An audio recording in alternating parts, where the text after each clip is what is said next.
Good evening दोस्तों। Today challenge day 64 यानी आप आज का लास्ट चैलेंज डे है जो हमने लिया था 64 डेज रनिंग का चैलेंज है। तो आज लास्ट डे चैलेंज है, तो चलिए इसे आज कंप्लीट करते हैं। जो रनिंग ड्यूरेशन होने वाला है 1 आवर 28 मिनट। ओके, तो मिलते हैं कंप्लीट करने के बाद।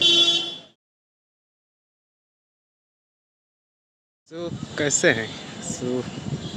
Today running challenge over and last day 64 completed. Running duration 1 hour 28 minutes. आप क्या किए 64 डे में? मैंने तो काफ़ी डेली अपडेट दिया, तो आपने क्या किया? ओके, और ज़रूर बता के आप अपडेट कर सकते हैं कि आपने 64 डेज में क्या कुछ हासिल किया और क्या नहीं हासिल किया।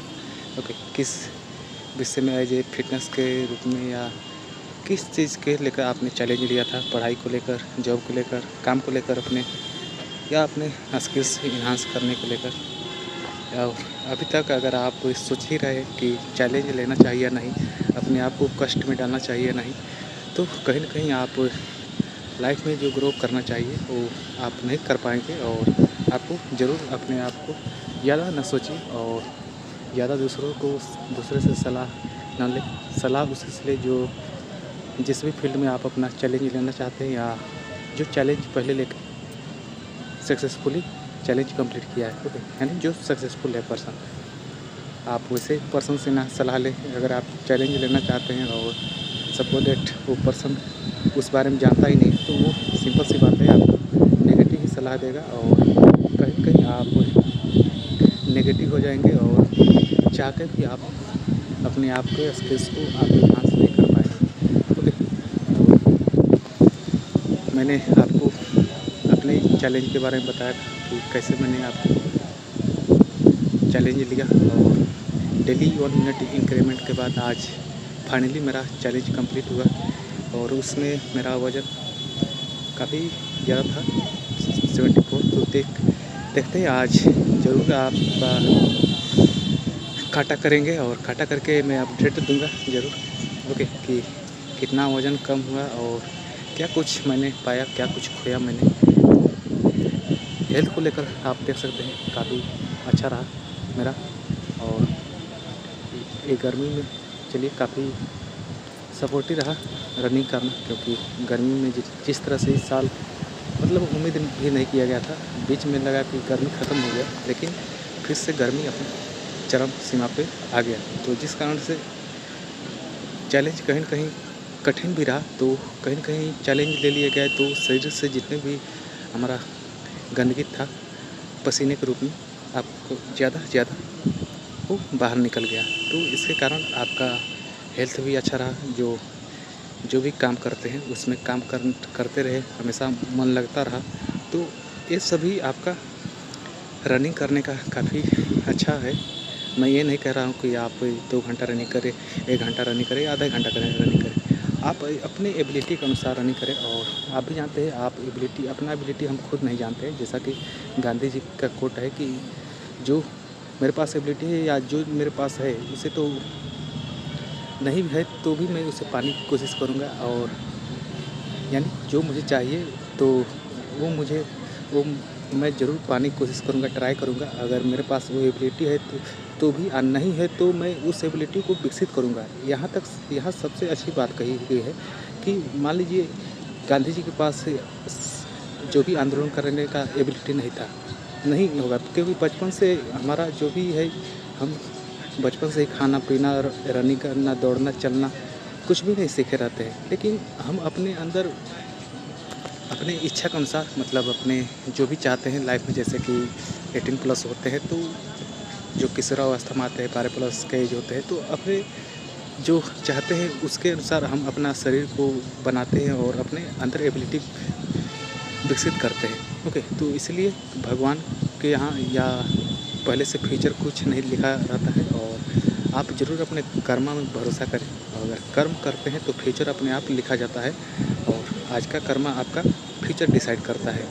तो वहीं गांधी जी ने कहा कि अगर मेरे पास वो एबिलिटी नहीं है वो चीज़ पाने का, तो मैं अपने अंदर डेवलप करूँगा और डेवलप करके मैं उसको पाने की कोशिश करूँगा। ओके, अपना 100% कोशिश करूँगा।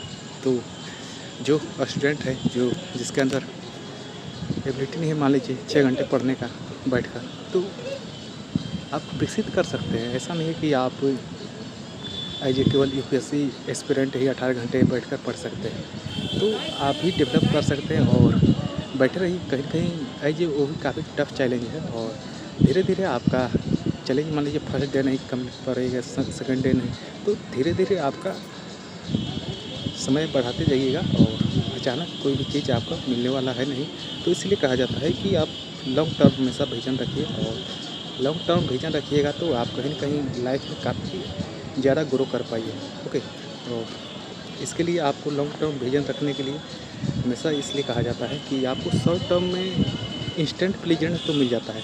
शॉर्ट टर्म में अगर आप गोल देखिएगा तो सपोज़ दैट आपका शॉर्ट टर्म में आपका मोबाइल लेना है। मोबाइल आप मान लीजिए किसी दोस्त के पैसे या किसी माँ बाप के पैसे से आप मोबाइल ले लिए, तो आपका इंस्टेंट प्लेज़र मिल गया। ओके, लेकिन वहीं लॉन्ग टर्म में आप अपना खुद का विज़न रखिए कि मैं खुद के पैसे से अपना मोबाइल लूँगा एक दिन। तो उस समय का मोबाइल लेना और हम अपने माता-पिता का पैसे से जो मोबाइल लेते हैं, तो ये मोबाइल में काफ़ी कुछ आपको अंतर देखने को मिलेगा। यानी आपका जो खुशी होगी वो आप खुद बयान नहीं कर पाइएगा। तो अच्छी बात है जब आप मेहनत से अपना पैसा जब अर्न करते हैं अपना एबिलिटी के दम पे, तो कहीं न कहीं आप चाहते हैं कोई रिकॉग्नाइज़ करे। तो चलिए, अभी के समय में दुनिया काफ़ी स्वार्थी है, तो रिकॉग्नाइज़ कोई करे या ना करे, आप खुद से ज़रूर अपने आप से क्या कहते हैं, इतना एथिक्स फॉलो कीजिएगा कि आपका जो बनता है, कर्म करना बनता है, आप उसे ज़रूर कीजिएगा। ओके, क्योंकि दूसरों को देखकर आप खुद उसकी तरह बनना चाहिएगा, तो आप सिंपल सी बात है, आप अपना ब्रांड लूज़ कर रहे हैं। ओके, आप खुद अपना ब्रांड क्रिएट कीजिए, यानी आप खुद स्पेशल हैं। आप दूसरों को देखकर आप दूसरे की तरह नचना गाना हो, चलना हो, पहनना हो, ये सभी कॉपी करना बंद कर दीजिए। आप जैसे कई जो यूथ होते हैं जो सुपरस्टार को कॉपी करते हैं, हीरोइन को कॉपी करते हैं, तो ये सब कॉपी करना बंद कीजिए। और अगर आप खुद का ब्रांड बनाते हैं तो आप हो सके आप खुद एक दिन उस मुकाम पर रहिएगा। मैं ये नहीं कह रहा हूँ कि आप हीरो और हीरोइन यानी एक्टर और एक्ट्रेस बन जाइएगा, लेकिन आप खुद में एक एक्टर से कम नहीं रहिएगा। ओके, यानी आपका ब्रांड वैल्यू रहेगा। तो इसके लिए बेसिकली आपका खुद का एक नियम होना चाहिए, खुद का एथिक्स होना चाहिए कि आप किसी को कॉपी ना करें। जिस तरह से आज का यूथ में होड़ लगा है कि जो हीरो एक्ट्रेस है आपका किस तरह से सिगरेट पीते हैं, किस तरह का स्टाइल करते हैं, किस तरह से लड़की पटाते हैं, इस तरह से देखकर काफ़ी हमारे समाज में गंदगी ऐसे क्या कहते हैं, जो फिल्म के माध्यम से तो समाज में अच्छाइयाँ भी फैलाई जाती है, काफ़ी अच्छा होता है। लेकिन जो उसमें नेगेटिव पॉइंट है, अधिकतर यूथ नेगेटिव पॉइंट को इनटेक करते हैं ज़्यादा, और जिस कारण से कहीं न कहीं हमारा यूथ है जो जहाँ पे फोकस करना चाहिए वहाँ पे फोकस नहीं कर पाता है। लेकिन यहीं जब ये नेगेटिव पॉइंट को कट कर दिया जाए, जब पॉजिटिव पॉइंट को जो भी एक्टर है, एक्ट्रेस हैं, उसे आगे बढ़ाएँगे, तो कहीं न कहीं हमारा यूथ भी पॉजिटिव पॉइंट को इनटेक करेगा और अपने लाइफ में बनाएगा। जो एक्ट्रेस हैं मान लीजिए, कितने आपने देखा होगा जो भी ब्रांड का प्रचार करते हैं, तो ऐसा मतलब आपने फेयर एंड लवली का प्रचार देखा होगा कि आप लगाइए और 7 दिन में आप काले से गोरे बन जाइए, जबकि कुछ है ही नहीं। मतलब जितने भी ब्रांड का अधिकतर जो भी एक्टर एक्ट्रेस प्रचार करते हैं, ब्रांड का प्रचार करते हैं, कहीं न कहीं वो खुद वो ब्रांड उपयोग ही नहीं करते हैं, तो केवल दिखावे के लिए होता है। और ये हमारी जो भी जनता है समझ नहीं पाती है और केवल दिखावे के थोड़े से वे चले जाते हैं और यूज करते हैं। तो कहीं न कहीं ये अगर आप समझदार हैं तो आप समझ सकते हैं, आप केवल उन्हीं ब्रांड का यूज करें जो सच में वैल्यूएबल ब्रांड है। ओके, क्योंकि आईफोन हो, लैम्बोर्गिनी हो, जो बड़े ब्रांड हैं वो उनका कोई प्रचार आप नहीं देखिएगा, कोई ब्रांड एम्बेसडर नहीं देखिएगा, क्योंकि जिनको चाहिए वैल्यूएबल चीज़ वो खुद उनके पास चला जाता है, वो खुद मतलब ब्रांड के पास चले जाते हैं। ओके, तो इसीलिए जो वैल्यूएबल चीज़ है दुनिया में वो उसका काफ़ी सोर्स लिमिट है, और लिमिटेड है तो लिमिट लोगों के पास ही जा पाता है। और ऐसा क्यों? क्योंकि लोग में सक्सेसफुल मतलब वर्ल्ड वाइड सक्सेसफुल केवल 1% लोग ही हैं। ओके, जो ये लिमिट एडिशन का आपका फ़ायदा उठाते हैं, यूज कर पाते हैं। तो कहीं न कहीं ये या तो आप इस 1% में शामिल होने के लिए आप लड़ाई कीजिए लाइफ में और 1% में आप शामिल होइए, या 5% में शामिल होइए, यानी मिलियनेयर क्लब में शामिल हो जाइए, या आप सिंपल सी बात है, जैसा चलता है चलने दीजिए। मिडिल फैमिली में जो होता है वो रहने दीजिए। ओके, अब कहेंगे कि ये तो केवल सपने दिखाने की बात है, कहने की बात है। तो कहीं न कहीं इन्होंने भी ट्राई किया, जो जिनका रहने का सही सा घर नहीं रहता है, फिर भी उन्होंने कहीं न कहीं कोशिश किया, तो वो आज 1% लोगों में शामिल है। तो हर कोई 1% लोगों में शामिल हो जाए तो कहीं न कहीं ये अनबैलेंस हो जाएगा। इसलिए 1% लोगों में शामिल होने के लिए काफ़ी मेहनत करना पड़ता है। जिस तरह से देखा जाता है कि 1% लोगों में शामिल होने के लिए उनका लाइफ़ स्टाइल, उनका काम करने का तरीका बहुत आसान होता है, लेकिन उसमें मानसिक काम होता है, यानी दिमाग से करना रहता है smart work. Okay, hard work नहीं करना रहता है। ऐसे आपने देखा होगा, मज़दूरी नहीं करना रहता है कि आप दिन भर धूप में जाके काम करें, आप हार्ड वर्क करें तो आपको मेहनताना के रूप में 500 से 600 रुपया आपको दिहाड़ी मिलेगा। तो इस तरह का काम नहीं करना होगा। ये जॉब भी करते हैं तो जॉब आपका आप 8 घंटे जाकर ड्यूटी कीजिएगा सरकारी दफ्तर में या दफ्तर में, या आप कोई भी प्राइवेट दफ्तर में, तो आपको जो मिनिमम है आपका 10 से 15 हज़ार से शुरू होता है, और एक अच्छे खासे पोस्ट मैनेजर तक जाइएगा तो आपका 50 से 60 हज़ार आपका जाता है। तो चलिए, ये आपके ऊपर डिपेंड करता है। और जो भी है, सिंपल से सब लोग जानते हैं कि जॉब करने से हमारा ड्रीम्स फुलफ़िल नहीं होता है, लेकिन हाँ, हमारा जो भी आवश्यकता है उसे फुलफ़िल कर दिया जाता है। जो खाने का हो, पीने का हो, पढ़ने का हो, जो परिवार का परवरिश हो, वो अच्छे खासे से मतलब बढ़िया से चल जाता है। मतलब जॉब है ना अच्छे से जीने देती है, ना मरने देती है, यानी कि शान से एज ए नेचुरल लाइफ आप गुजारना चाहते हैं तो आप जॉब बेस्ट ऑप्शन है। ओके, लेकिन जो ड्रीमर्स होते हैं, ड्रीमर काफ़ी कम होते हैं। ओके, सभी लोग ड्रीमर हो जाएंगे, सभी लोग का ड्रीम पूरा होने लगेगा तो सब कोई तो बोलेगा कि मैं प्रधानमंत्री ही बन जाऊँ।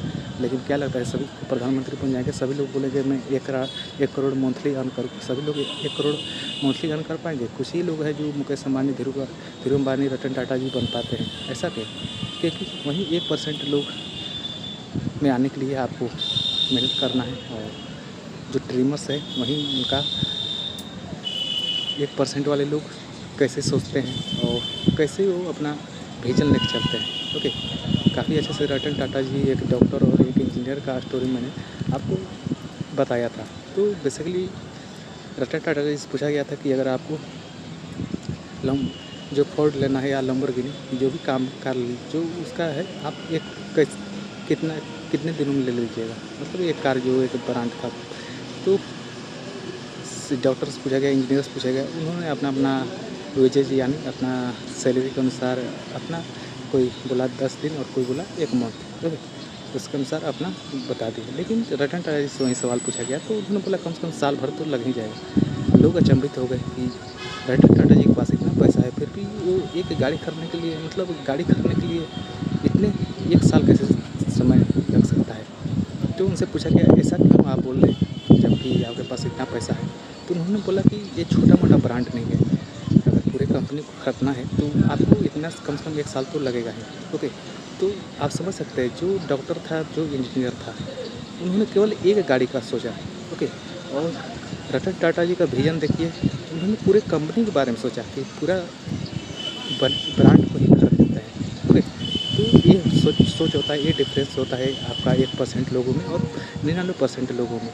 ओके, तो हमारा सोच जैसा हम विजुअलाइज़ करते हैं वैसा वही हमें मिल पाता है। तो विजुअलाइज अगर आप लाइफ में जो भी आप ड्रीमर हैं या अगर आप कुछ पाना चाहते हैं तो आप आज से विजुअलाइज करना स्टार्ट कीजिए। विजुअलाइज करने का सिंपल मतलब होता है आप आँख बंद कीजिए और जो चीज़ आप करना चाहते हैं, जो चीज़ आप पाना चाहते हैं उसे विजुअलाइज कीजिए। सपोज दैट आपका ड्रीम कोई मोटरसाइकिल होगा, आँख बंद कीजिए और आप उसके बारे में सोचिए। उसके बाद आप हमेशा उसके बारे में सोचते रहिए और आप बाहर निकल जाइए। ओके, आपको कहीं न कहीं आप शोरूम में भी जाइएगा, कोई भी आप देखिएगा तो अधिकतर आपका निगाहें वही गाड़ी पे टिकी रहेगी जो आप गाड़ी को विजुअलाइज करते हैं। यानी आपके सामने से जो सैकड़ों गाड़ी निकल जाएगी उसमें आपका फोकस नहीं रहेगी और आपको वही गाड़ी दिखेगा जो आप विजुअलाइज कर रहे हैं। तो यही है सिंपल सा अपने ड्रीम का आपका फुलफ़िल करने का तरीका कि आप विजुअलाइज करते रहिए ताकि आप अपने गोल से ना भटके। ओके, सो चलिए मिलते हैं। आपका चैलेंज कंप्लीट हुआ और ऐसे तो अब जो चैलेंज है आपका डेली एज ए हैबिट में शामिल हो चुका है। तो कहीं न कहीं अब इससे आगे कंटिन्यू नहीं किया जाएगा। ऐसे मतलब इतना हार्ड वर्क रन नहीं किया जाएगा और अब कहीं न कहीं कंटेंट में फ़ोकस किया जाएगा और जो सिंपल रनिंग है वो होता रहेगा। ओके, और चलिए इसके अलावा भी काफ़ी एक्सरसाइज होगा। तो चलिए मिलते हैं नेक्स्ट टाइम में। अगर आपको अच्छा लगता है वीडियो तो आप ज़रूर लाइक करें, कमेंट करें, शेयर करें और जो भी चैनल्स में नए हैं आप ज़रूर सब्सक्राइब कर लीजिएगा। जब भी हम आपका अगला वीडियो अपलोड करें आपको उसी समय नोटिफिकेशन मिल जाए। ओके, तो थैंक यू।